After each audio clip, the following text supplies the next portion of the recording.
First ever factory outlet Mukunda jewelleries, KPHP Somajiguda, Kothapet, Khammam. నమస్తే రమ్మగారు. నమస్తే జయ. రమ్మగారు, మనము కొన్ని రకాల పూలని పూజకి వాడము. బంతి పూలు, అలాగే మొగిలి పువ్వులు. అద్భుతమైన సువాసన. మొగిలి పువ్వు ఎక్కడున్నా దాని పరిధిలో మంచి సువాసన వస్తూ ఉంటుంది. ఎందుకని భగవంతుని పూజకి ఉపయోగించాం రమ్మగారు? దీనికి ఏమైనా ప్రత్యేకంగా ఏదైనా కథ అట్లాంటిది ఏమన్నా ఉందా? అంటే మనం మహాశివరాత్రి అప్పుడు చెప్పుకుంటాం ఒక కథ. ఏమిటి, మొగలి పువ్వు సాక్ష్యం చెప్పింది, అబద్ధ సాక్ష్యం చెప్పింది కాబట్టి మొగలి పువ్వుకి పూజ అర్హత లేదని పరమేశ్వరుడు శపించాడని. ఆవుని మొగలి పువ్వుని శపించాడని.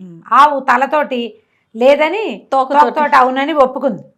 అందుకని గోపృష్టం చూడాలి పొద్దున్నే.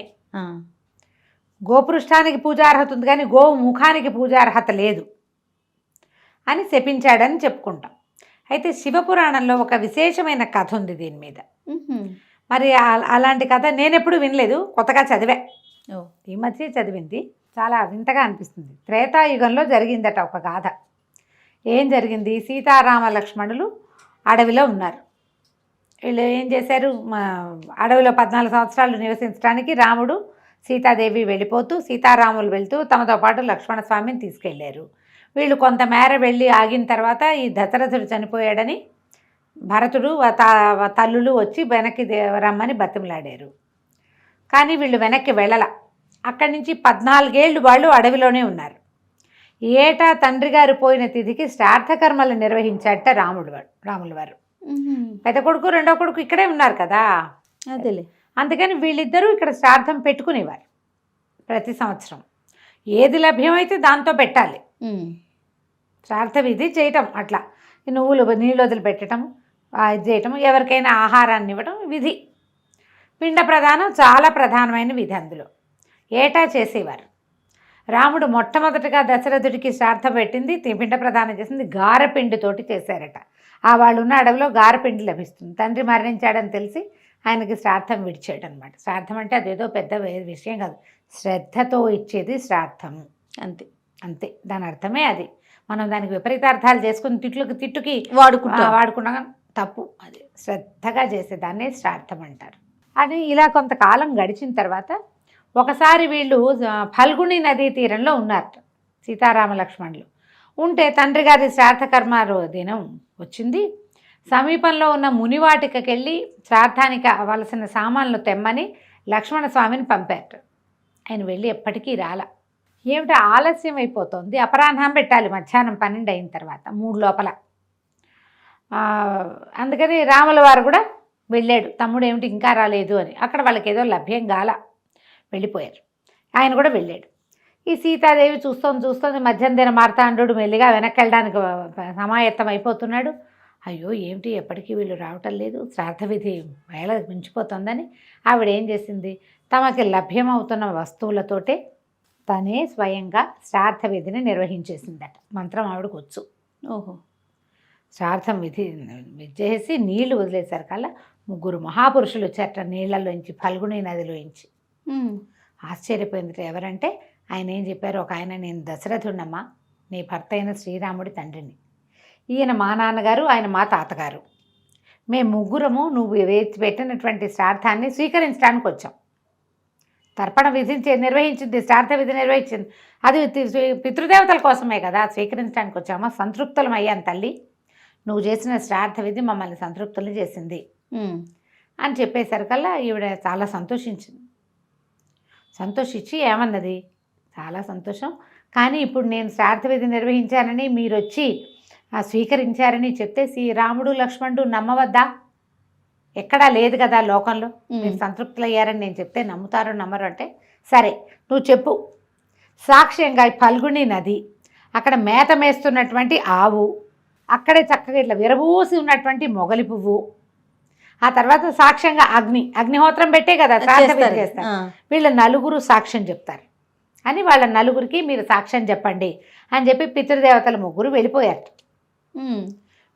ఈ లోపల హడావిడిగా రాముడు లక్ష్మణుడు ఇద్దరు వచ్చారు. అక్కడ ఏవో సామాన్లు లభించలేదు, ఆలస్యం అయిపోతుంది, సీత గబగబా వంట చేసేయమన్నట్టు అనేసరికల్లా ఆవిడేం చెప్పింది, కాస్త తటపటాయించి, నేను శ్రాద్ధ విధి నిర్వహించాను, మరి మీ పితరులు వచ్చి సంతోషపడ్డామని చెప్పారు, వీళ్ళు నలుగురు సాక్ష్యం అన్నది.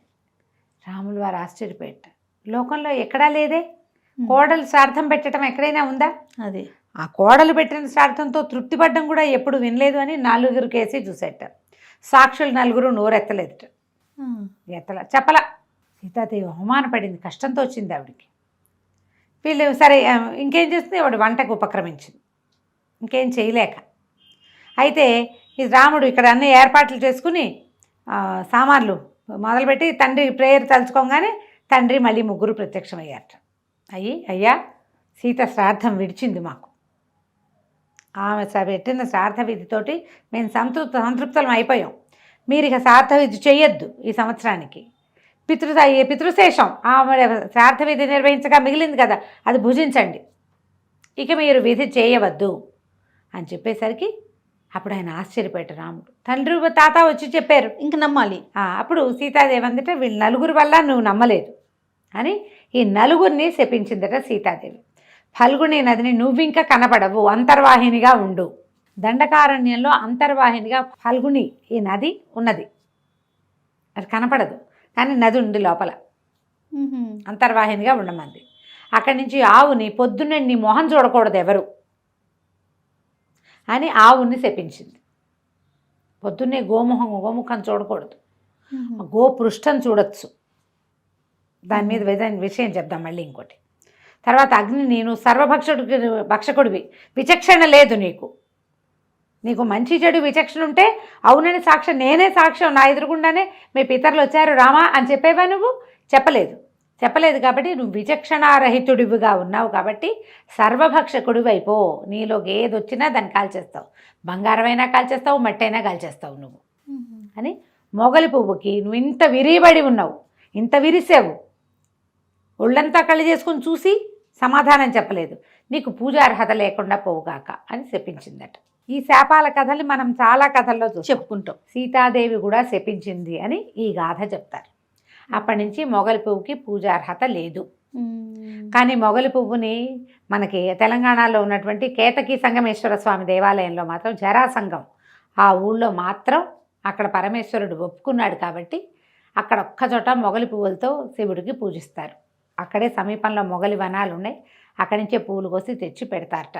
అక్కడి నుంచి గోవు, ఆ గోవుకి గోముఖం గోవు ఎంత పరమ పవిత్రమైనదో గోపృష్ఠానికే పూజ. అవును, పొద్దున్నే దేవాలయంలో కాంచీపురంలో నేను స్వయంగా చూసా, పొద్దున్నే స్వామివారి అమ్మవారికి గోపృష్టం చూపిస్తారు. దేవాలయం తెరిచేటప్పుడు ఏనుగు, గుర్రము, గోపృష్టము 3 దర్శనాలు చేయిస్తారు. ఆమె తలుపు తీయగానే ఆమె మొట్టమొదట చూసేవి అవి లక్ష్మీ స్థానాలు, ఏనుగు, గుర్రము, అవి 2 చాలా అద్భుతమైనవి. గోపృష్టం కూడా చూపిస్తారు. నల్లటి కపిలను తీసుకొచ్చారు. తెల్లవారుజామున 4:30-5 గంటలకు వెళ్ళిపోయాం మేము గుడికి అది చూడడానికి. చక్కగా అలంకారం చేసి ఆవుని తీసుకొచ్చి దాన్ని ఇలా వెనక్కి తిప్పి మనం గోముఖం చూస్తాం, అమ్మవారి గోపృష్టాన్ని చూస్తుంది. వెనక భాగానికి పూజ చేస్తారు. ఈ చిత్రమైన గాథ కనపడింది నాకు శివపురాణంలో. సరే ఒకసారి చెప్దామని ఇది చెప్పేశాను అనమాట. అద్భుతంగా ఉంది, బాగుంది కదా, చాలా బాగుంది. అంటే ఎప్పుడు వినని విషయం అదే. సరే అందుకని మొగలి పువ్వుకి పూజ అర్హత లేదని అంటారు. నమస్తే. నమస్తే.